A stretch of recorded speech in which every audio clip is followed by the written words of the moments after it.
Yeah,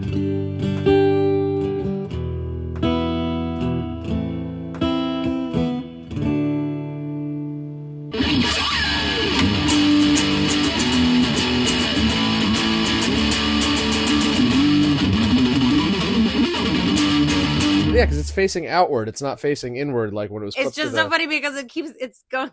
Maybe wait, no, maybe that is the secret. Maybe when it's clipped to the lapel, it's supposed to be facing outward, not inward. No, I tried it both ways, and it didn't work.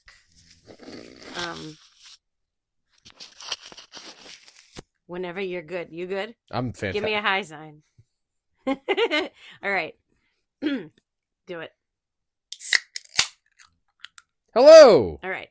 Hello, this is That Talking Podcast. I'm JJ Starr. I really wanted that to be part of it. No. And I'm Downtown Andy. Welcome, welcome.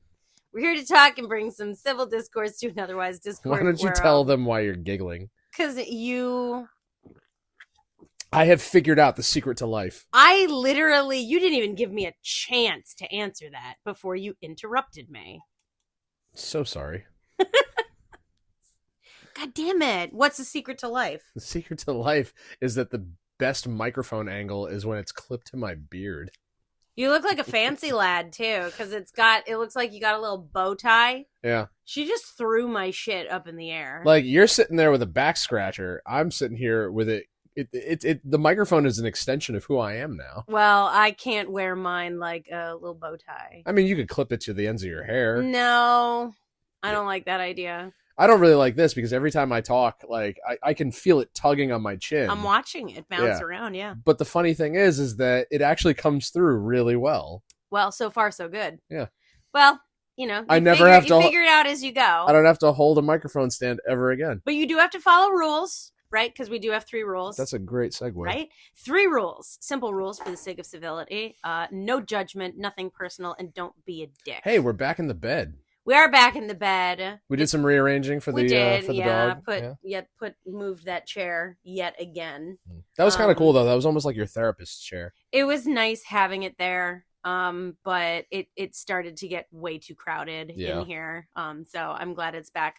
I'm glad it's back in the sunshine where it belongs, so that regardless of whether I get to it or she gets to it first, at least we get to sit in the sun. I really like the setup we have in here. Like once we decided to rearrange the bedroom and we got things the way it is now and has been, this is a nice... I agree. Yeah. I didn't think I would be happy that like we were blocking the window. Yeah. But we're not blocking nearly enough of it. Right. So I'm okay with it. Still plenty of sunshine comes in. We got sunshine in here. So I got sunshine out the ass. Ooh, baby. Whew. So that is a great segue too. Because we're going to talk about, all right, mom and dad, don't listen to this one. Who's mom and dad? My mom and dad. Your mom and dad. Yeah. The in-laws. We're going to talk about sexy times. Yeah, you guys better leave the room. Shut it off. We were talking. Shut it down, Mike. We were talking the other morning, right? And I don't remember exactly how the conversation got steered this way. You know what I just realized? My hands are now free to pet the dog. Yeah. Yes, we were. I don't remember what got us there, but we started talking about boy-girl stuff. And we were talking specifically about, like, stamina. To be completely honest, I don't even really remember how we started take 1. Oh, yeah, this is a take 2. This is this is episode 2 in a series of JJ Dunn did fuck up. Yeah, don't hit the mute button again, which we've now learned is the reverb button. Oh, boy.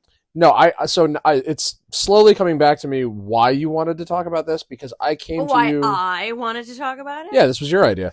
Because I came to you one morning, we were both getting ready for work, and I don't remember what made me think to start talking to you about this. I don't either.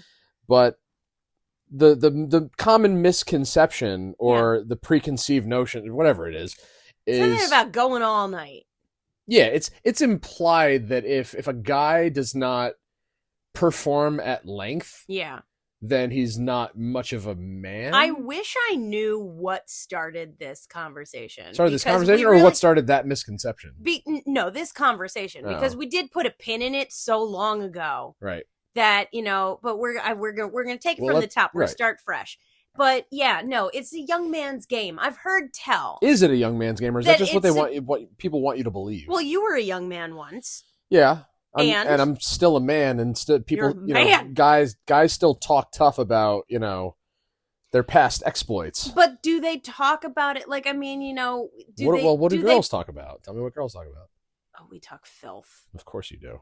Do you really? Oh, God, yeah. How filth? Well, first of all, who do you talk to? Other girls. What girls? Girls at work? Other girls. Yeah. But sometimes I talk to other guys, too. But, yeah. But, yeah, like, I mean, you were a young man. Was that, like, the thing? Was that, like, was your virility measured by your stamina? I mean, like... I certainly prided myself on certain instances where I was able to go, lengthy periods. Yeah. But like I didn't go running to my friends to be like guess what I did or guess who I did it with. Like all night. Yeah, no, like I may have mentioned it if that's what we happen to be talking about. Like if we're telling stories, like because that's typically stories, that's typically how this gets brought up. Like if I'm standing around with the guys in the band or standing around with coworkers, standing around with friends, whatever, and the topic comes up, yeah, and we're just saying whatever comes to mind as long as it pertains to that. Like I'm like, oh well, this happened, blah blah blah. But like that's the end of it. You talk about me. I talk about you all the time. You're my wife. I have to. I'm obligated to talk about you. Thank you. Wasn't that one of my my marriage vows? So I have never, and I don't think I'm in the minority here. Is the thing. You don't talk about me at all, do you? All the time. All the time. You don't talk about me. No, I talk about you all the time. Oh, that's nice. But getting back to the topic at hand. I would not say I'm in the minority by saying that I think the last thing that women want, and I told you this the other day, I genuinely believe that the last thing women want is a marathon. Really? Ugh. I mean, that sounds dreadful to me. It's been implied to me that there are women who, want marathons, who think they want marathons, who think other women want the marathons, who think that that's all men want. Those women must not know what it is to chafe. I think everyone knows what it is to chafe. The very idea of just going nonstop. Well, you also have it makes me start to wonder, like, will it end? Like, is there have we plateaued? You also have to factor in that, people who pregame are making it so that like that's the last thing on their mind is worrying about whether or not they're going to be able to go the distance because certainly in the younger realm they're pre-gaming with booze, with drugs, with foreplay, with whatever, and then it's not so much about having a quality experience as it is seeing having whatever happens having an experience, right? We've had many an experience. Like we're at the point where we want every experience to be a quality experience, not quantitative. Well, you and I are at a point where every experience is a quality experience. Cheers to that. High five. But you and I have also had. We're also not shy about this. We're not. But we have also, you and I have had our quantity experiences. Yeah. We have. Because sometimes that's all you can. Yeah. It's just one of those things where it's like, I don't want to say it's out of boredom, but there are definitely moments, I know in my checkered past, there are definitely moments where I can say I took a look around and just decided to lower my standards for the night. I think that is safe. I think that is safe to say. Because, I mean, you telling me that you never did that? What, lowered my standards? You never just sort of hung around and waited for garbage time and were just like, well, whatever's left, that's what comes home with me. Wait, are we talking about us or are we talking about... We're not talking about us. Oh. There's no garbage time in our relationship. Oh, you're talking about, like... I'm talking about your previous quantity experiences. Because you've had them And you know you have. Yes, I thought this conversation was going in a completely different direction. No. I thought you were referencing like the moments where we're just like, we don't have time for a quality experience. I was just like, take whatever. Oh no, those are still quality. So you're telling me they still go 30, they still go A to B. You're telling me 30 to 45 seconds in the shower is quality? If it feels good. Yeah, fair point. I mean, but that's what I'm saying. It's like sometimes it lasts less than 60 seconds. Well, that's because you and I do a whole lot of making out too. Yeah, there's that. Because in our specific relationship, the whole, like insies outsies kind of thing, like that's not the end all be all. Right. We have plenty of other avenues to explore before we take this one home. Yeah. Yeah. Kind of like Thursday afternoon. Yeah. Which came out of nowhere. But that's what started this conversation, was the talk we were having about expectations, I guess. Right. And the fact that, it's sort of like, I don't know, did it blow your mind when I told you? I'm like, oh no. Like, I think the last thing I've ever wanted, I mean, to be perfectly frank, like in my younger days, I have more, I can say more than once, faked an orgasm just to end the experience. Not because it was a poor experience, but because there was no finish line. I can't believe I'm actually going to say this, because I never thought I ever would. Okay. But there have been times where I've actually faked it too. Not with you, but it's just like... I've been on the receiving end of a fake orgasm, and it made me feel really self-conscious, I'm not going to lie. You don't think that a guy could or would do that. And, if it needs to end, it needs to end. Yeah. Like if there are times where I'm just like, how do I get out of this? Yeah. So. And not you maybe you hadn't reached a point in your self-confidence where you just say, it's not going to happen. I mean, I certainly remember back to a time where I had no idea what I was doing. And then once I realized what I should have been doing, I'm just like, oh my God. Yeah. Like a light bulb went off. And it's just like, I have been disappointing not only other people, but myself. You have 3 older brothers and no one told you anything? No. No? No, not at all. I mean, nobody told me anything either. They didn't, cue me in on, like... The most I ever got was when Mark ripped off that episode of 90210 with the eyebrow thing. Yeah. When he was explaining to me how I should ask a girl out and where I should take somebody for a date. Yeah. I'm like, I'm glad that worked for you back in the 90s, but, Those braided belts. Yeah. For my time was the brown braided belts. Was the early 2000s, and yeah, I've got some escapades to reminisce on. I had one friend in high school who lost her virginity before me. And she was not shy at all about talking about having sex.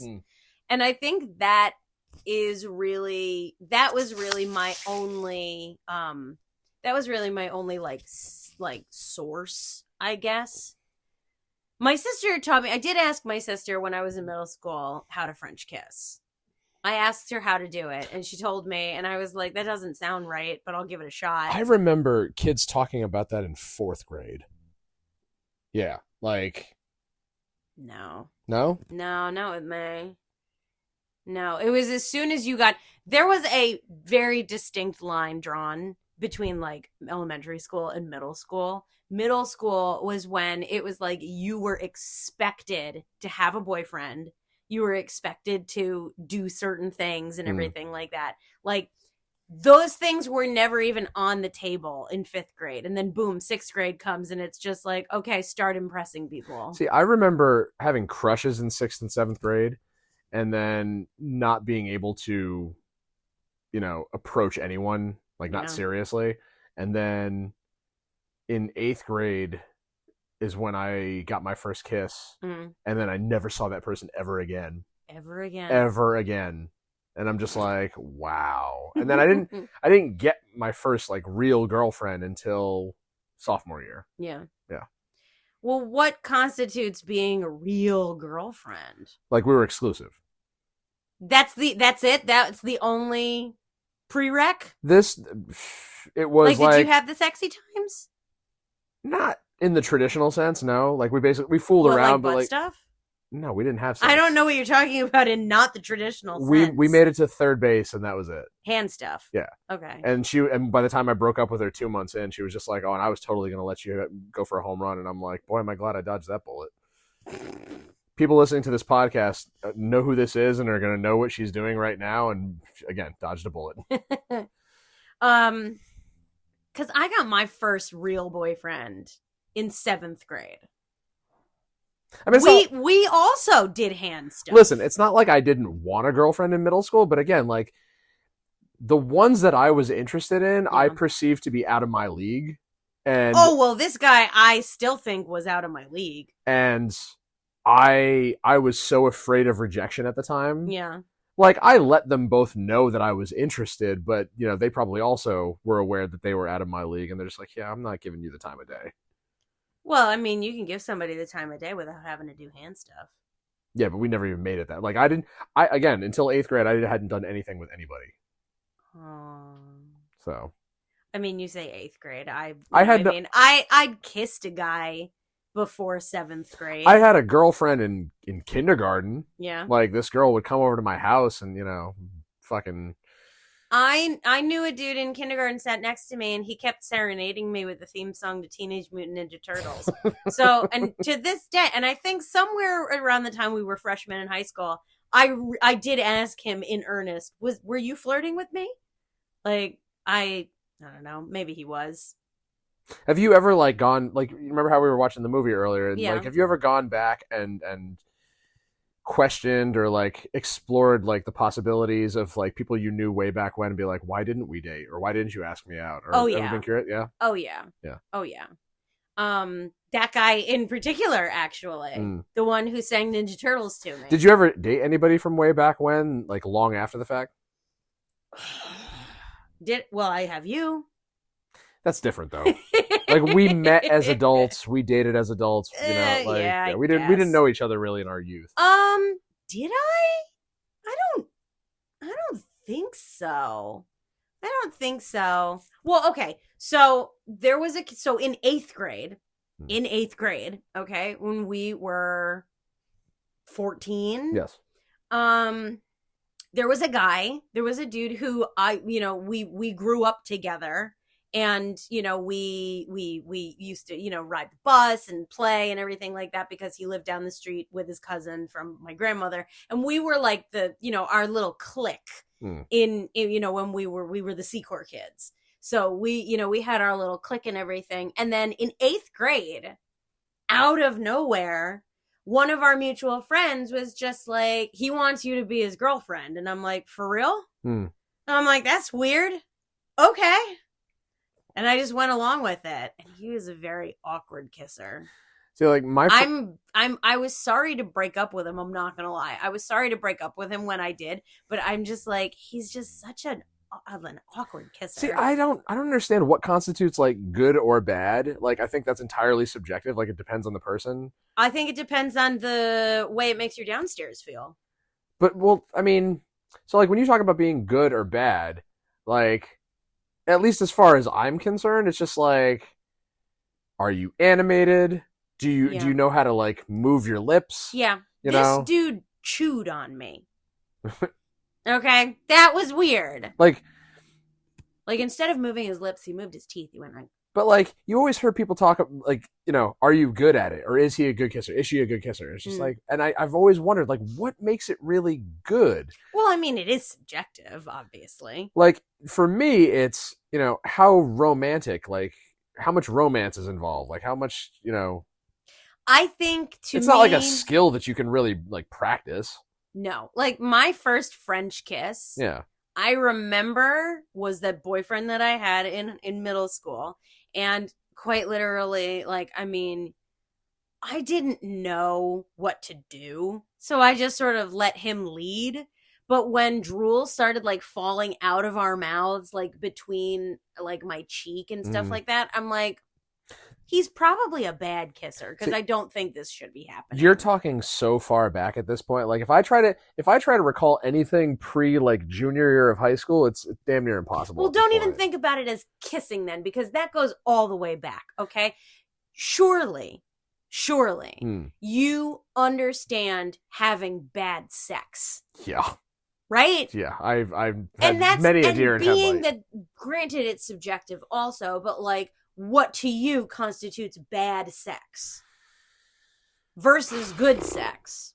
Good sex is somebody who's into it, somebody who actually, makes effort. But that's it. That's the prereq. Yes, if somebody's into it, then it's good for you as long as she's into it. Well, yeah, because if somebody just lays there like a deer in headlights, then what's the point? Well, I mean, if they lay there like a deer in headlights, I would find it hard to concentrate. Yeah, that too.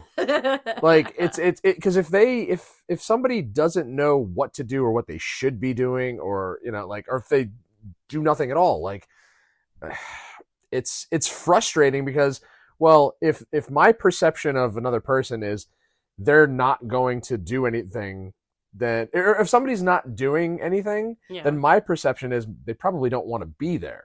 So then it's like, well, then why are we doing this at all? Yeah. Like, I'm not the kind of person who just, this. I don't just need to get off for the sake of getting off. I can go do that on my own. Right. If I'm going to engage in this activity with somebody, and you know this very well. I'm one of them. You are the one I'm of the them. last one. It has to be interesting. Yeah. And we are certainly interesting, if nothing else. Well, we're interested, that's for sure. Uh-huh. To me, it's always been just because of like, I am wildly romantic. Mm-hmm, same. That it's like, if I can imagine like it being like a scene in a movie. I was just going to say, you and I have seen so many of the same romance movies, TV shows. Like if you get that feeling of like you're watching a love scene, not a porno. No, not a porno. Not a hardcore. No. Pornhub. But like actually, like something that really gives you like the butterflies and everything. Like that just makes it all the more better. Granted, there are non-quality experiences in general, I think, that can still, like, it can still be good sex. Yeah. But the meaninglessness of it, to me, makes it B tier. Like, it's high quality, less filling for it's like sex light. Diet sex. So, like, I could tell so many stories, but, like, I really don't want to get into specifics because it's just like... Well, I don't want to think about them. Yeah, exactly. But I mean, we've had conversations off camera before, and it's just, but like, I mean, who wants to think about that? We have had, I think we've just handful of times. We've realized also that as adults, like there's literally there's no pretending like that our like past relationships never happened. Right. It's just, it doesn't happen. Especially with our numbers as high as they are. Yeah. Like 2 years ago, somebody commented on one of your TikToks about the whole like body count issue, and they found out what yours was. And then from the time we got together, I was like, do I ask? Do I not ask? It really doesn't matter at this point. Like, I don't really need to know. Like, you've already dated people that I've, been friends with. So like, but like, so, okay. So with, given that situation, like, were you worried that like I would think your number was too high? Yes. And then I accidentally blew you out of the water. Yeah. I'm sorry. By 30 people. 35 people. I'm sorry. 34 people. I'm sorry. I mean, I'm no slouch either, but no, God no. Like, we're both in double digits. Yeah. We're both in We're both in the we're up there. Yeah. And again, it doesn't bother me. It doesn't bother me at all. I mean, and my number doesn't bother me either, because the way I figure it is from the time I lost my virginity until the age I am now. Make sure you get the math right this time. The math is that I have had a new sexual partner like every 3 months. I remember when Lemmy was still alive and he was talking about, like, somebody asked him, he's like, you've embedded like 2,000 women, right? He's like, no, the magazine printed that. I said 1,000. He's like, I'm 63. That's not many a year. See? That's what I'm saying. You know, but like I've said this for most of my life, probably since I was a teenager. Yeah. Is that the body count doesn't matter, because I was never looking to have a high body count. I was looking for the one from day one. I was looking for you since day one. It me. And I had to suffer through 49 other really terrible people along the way. Yeah. Well, I mean, let's be honest. They're not me. No, they're not. But you had some non-regrettable experiences. I had some nice times with some people. Yeah. And I can't say they were... And then the rest. Yeah, because it was, you know, again, I was searching for my wife. Aww. And I was engaged a couple of times before. Yeah. And, you know, that's what led me to treat every step of our relationship the way that I did. Because I did everything else a certain way, following a certain example. Like, it was my parents. I wanted, you know, that's what the example they set. It's like, I got to do everything like the way my parents did and the way my grandparents did, and how follow tradition and blah, blah, blah. And it took a lot of, you know, not mistakes, but like a lot of things not going my way for me to realize I shouldn't be following anybody's example. I should be doing everything my way. I'm a product of my time, and I wanted the storybook ending. Same. And I fucking got it, because I searched high and low for it under a lot of rocks, kissed a lot of frogs. But here's the thing. So for the, you know, we've talked about this. For the majority of my relationships, that's exactly what they were. I have not had many one-night stands or flings or things like that, because that's not who I am. It was. I didn't like who I was when I was in that mode. Yeah. When, you know, basically what got me to be there was being dumped by some people that I cared very deeply for. Mm-hmm. You know, long-term relationships, some were long engagements, and then all of a sudden kicked to the curb. Yeah. And it's just like, well, now I'm just going to fuck whatever comes my way. Yeah. And it was a very, very unpleasant place to be in. Yeah. I can understand that. I too have been there. And I'm not going to go so far as to say that the majority of my sexual experiences have been regrettable. But there are a vast number of them that, if they never happened, you'd be okay with it. I'd be perfectly fine with it. Absolutely. I would be absolutely perfectly fine. In the moment, was it nice? Sure. Most of the time, absolutely. You know, and did I think, oh, maybe it'll go somewhere? Not always, but, you know, I would say a good amount of the time I didn't hope it would go somewhere, but had it gone somewhere, it would have been a fun ride, probably. I don't know about you, but I've been with some nut jobs. How about you? Yeah, I've been with some nut jobs. Yeah. Have you ever had anyone drive long distance just to have sex with you? Yes. Yeah? From where? And I've driven long distance. Same. From where? Oh, are we competing now? No, I just want to know. How far we haven't had this is live. You and I have not actually had this conversation God. I before. can't remember if she was in Mount Kisco or Katona. I think it was Katona. Yeah. I don't know that anybody came further than that. Came to me from further than that. Yeah. Yeah. I went to Manhattan. Yeah. Yeah. I mean, I've gone to many places. I've gone to, you know, I've had someone come from Plymouth, Massachusetts. I drove back and forth to Boston for 2 fucking years. What a waste of my life. Now, while we're on the subject, because that's one of those ones where if it never happened, I would have been cool with it. 2 years worth. While we're on the subject, I was going to say, while we're on the subject, why don't you squash everyone's misconception about, like, the fact that since we do OnlyFans that we must be, you know, fucking.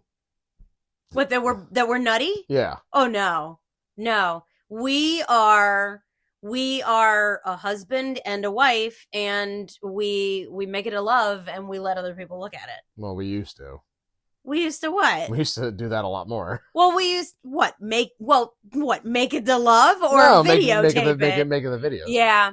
Well, because that's just it. It's we're so spontaneous with each other. It's not like we're just like, oh, well, I guess, let's set up the room and get in the mood. It's like we do it when we're in the mood, and every once in a while we grab the camera. We'd probably be making a lot more money if we grabbed the camera more often. See now, plug. See now, I don't know about you, but these are all these things that we've discussed so far. These are things conversations I could never have with my parents. Or anybody in my family, really. But you never had a conversation with anyone in your family. I remember trying to have, like, I legitimately, I asked my dad about the, quote, birds and the bees one time, and he's just like, what is there to tell? What is there to tell? I don't remember if I was in my late teens or early 20s, but I'd obviously had sex at that point, and I'm just like, isn't there some conversation you're supposed to have with me?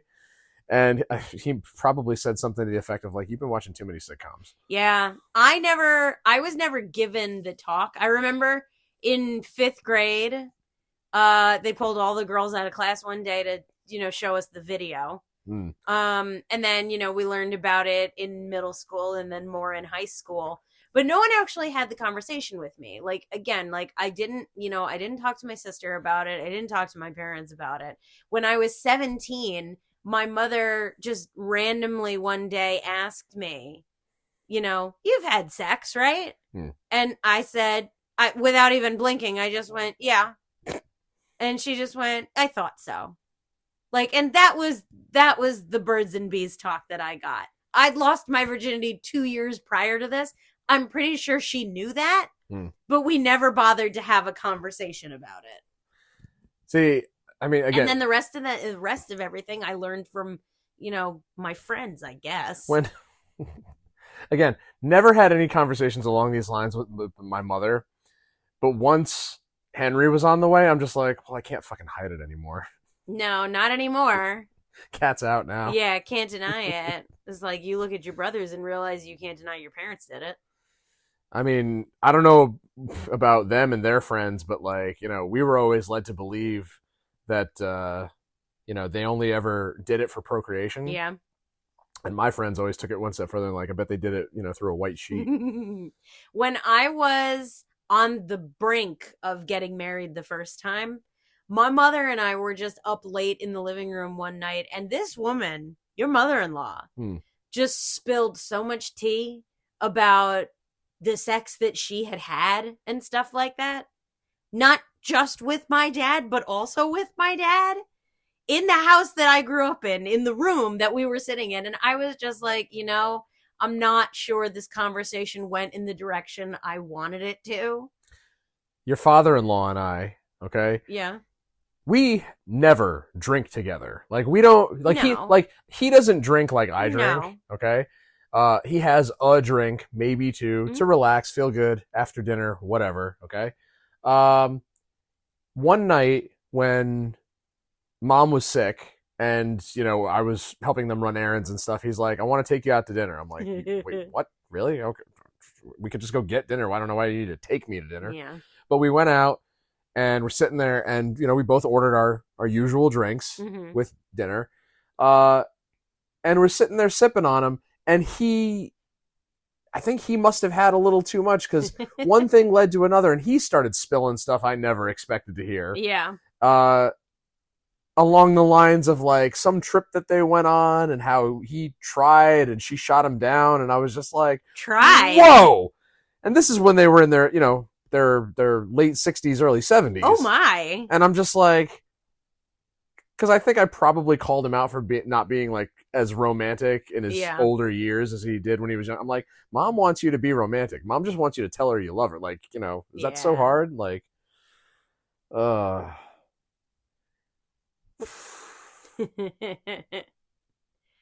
yeah.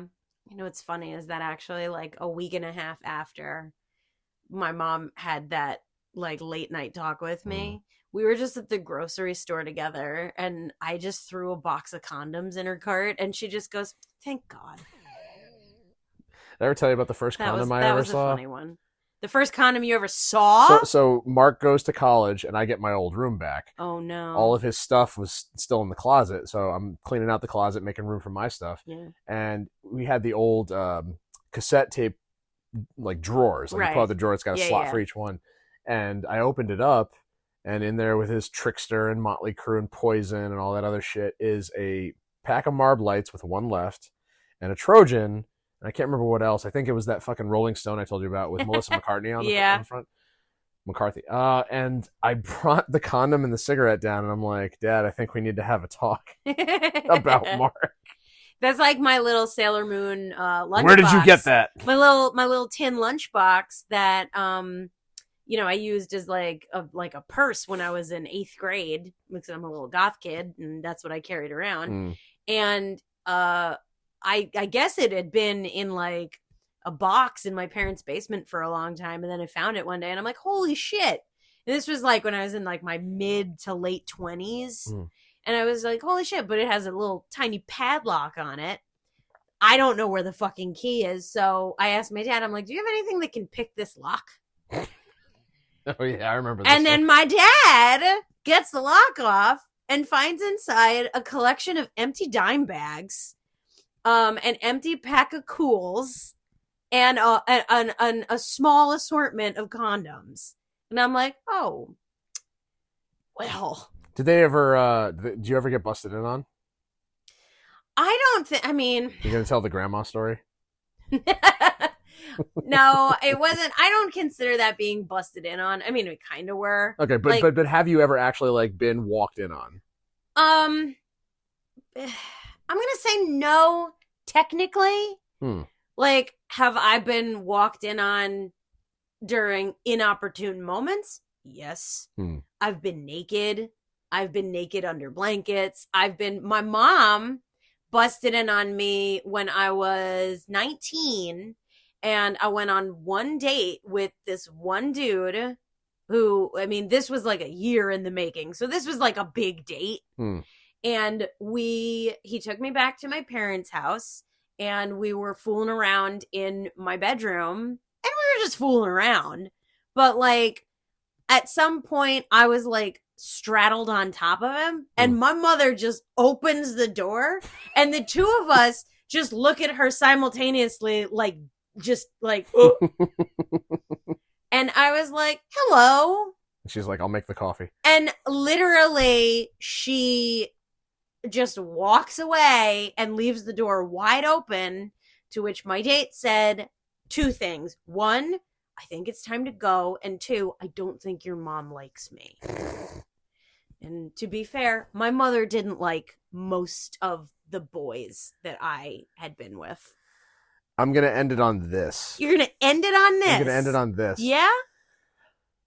There was this girl that used to work at the store with us. And we eventually ended up dating, and came back to the house, and we're in my room, we're fooling around. All of a sudden, garage door opens, and I'm like, oh shit, they're home. So, put our clothes back on, and then I shut the door behind me as Dad's coming up the stairs. And before I had a chance to say anything, he goes, did you climb the mountains? Oh.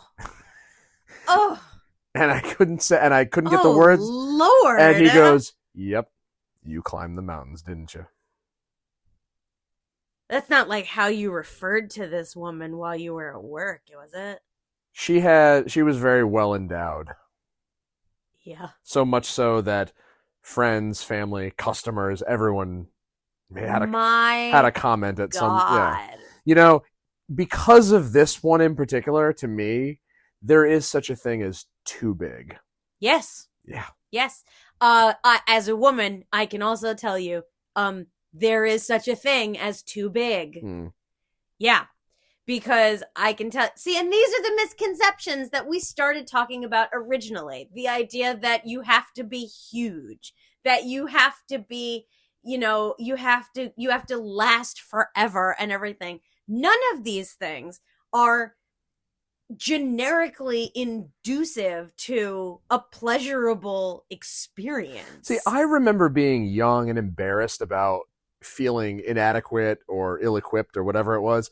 But after a couple of years and after so many experiences, it was just like I was completely open and honest with every friend, no matter what conversation we were having. Yeah. Like, I would just put this stuff out there because I'm like, what do I care? Like, it's not like they're in the room with me. It's not like they're, coaching me or critiquing me or anything like that. Like, I don't fucking care. You know that the average vagina is only like 3 inches deep, right? Average. No. The average vagina. And it opens like an umbrella. Do you remember the movie where the guy goes, did you know that the average penis size is 6.4 inches and that the average vaginal canal is 7.9 inches? Therefore, in this country alone, there is over 17,000 miles of unused virgin pussy out there. But that's not true. It's not true.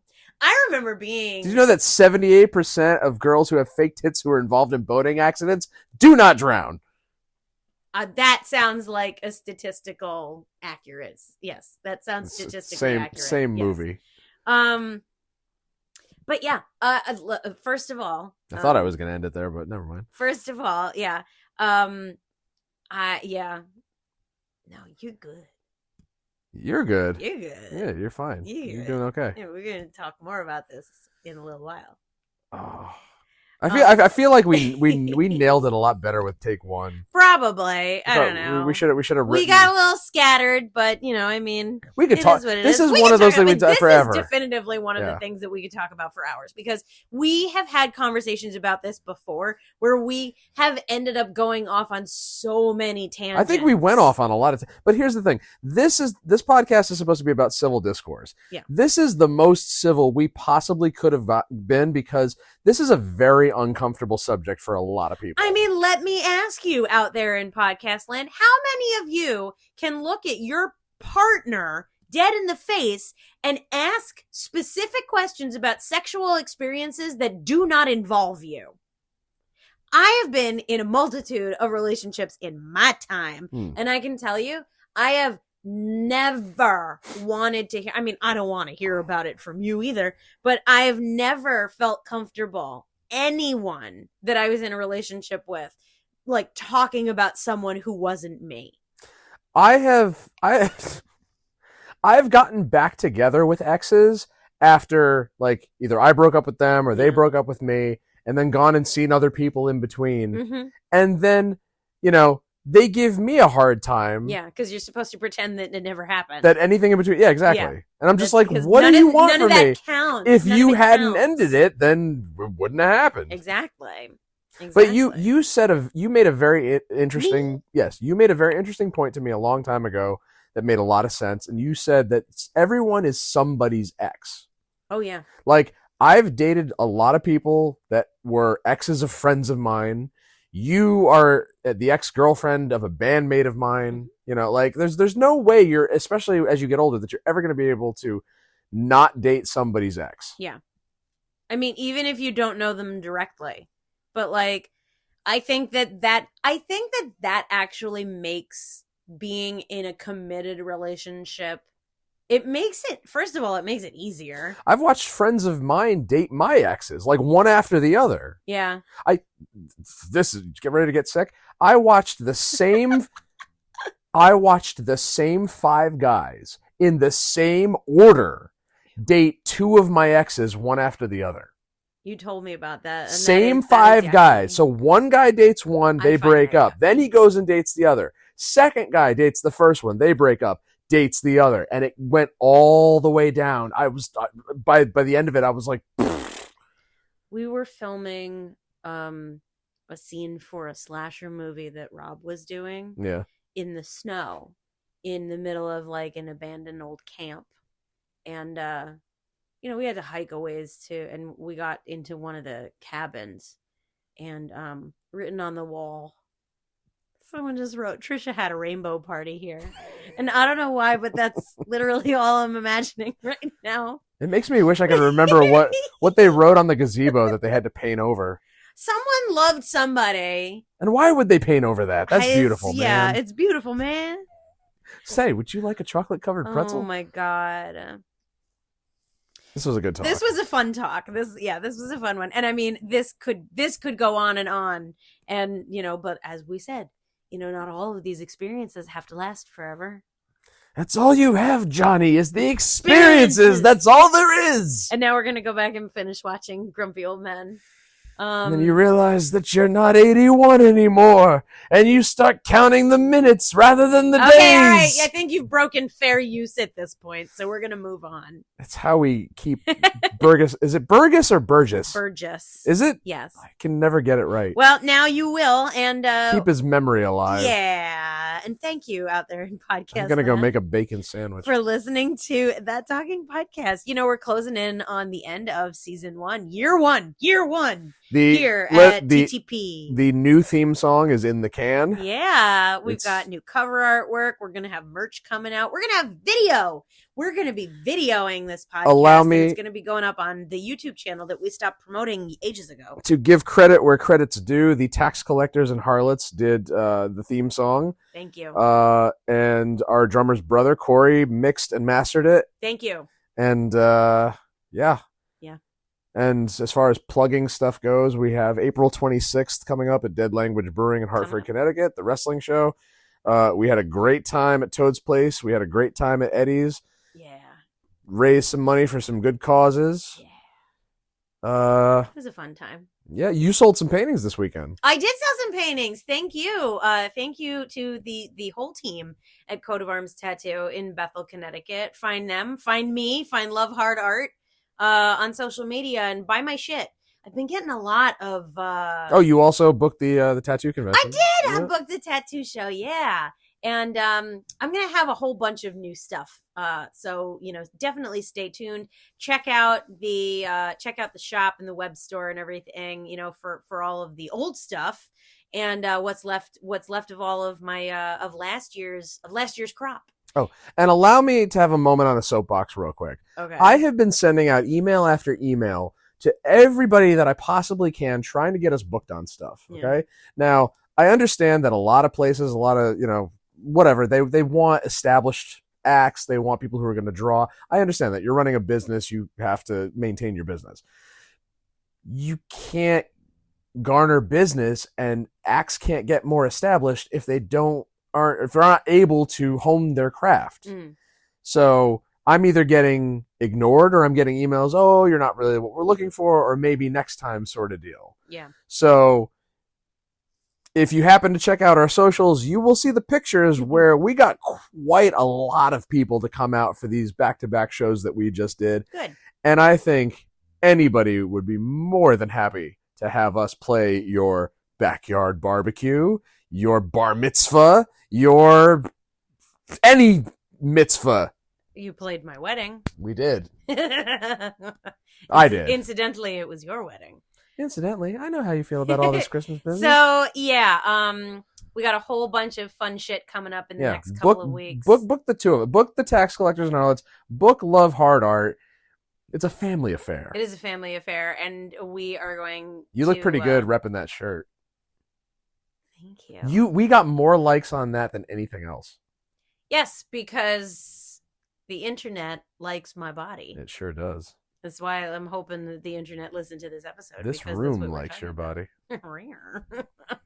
Anyway, that's how you talk. Thank you again. Thank you for our theme song, and thank you to the Tax Collectors and Harlots and the Hilton Brothers, and thank you for getting this all together. I'm very excited for the next couple of weeks. That sounds good. The Hilton Brothers. That should be their LLC. Oh man! Thank you. Thank you. Me? Today was a year since our teaser. Yeah. Premiered, and we wouldn't be here if not for you. For me? This was your idea. This podcast was your idea. This is my brainchild, and I take full responsibility for it. I wonder what kind of sex led to that. Well, I definitely hope that everyone out there who has been listening, new listeners, old listeners, people who have been with us through this year, thank you so much. You are the reason why we keep doing this. Thank you, Sadie, for being patient and putting up with our crap. Finally being so tolerant of us doing this nonsense. And we're going to call that a full lid on this one. And we'll see you next time from the three of us at That Talking Podcast. I'm JJ Starr. And I'm Downtown Andy. And we'll talk to you later.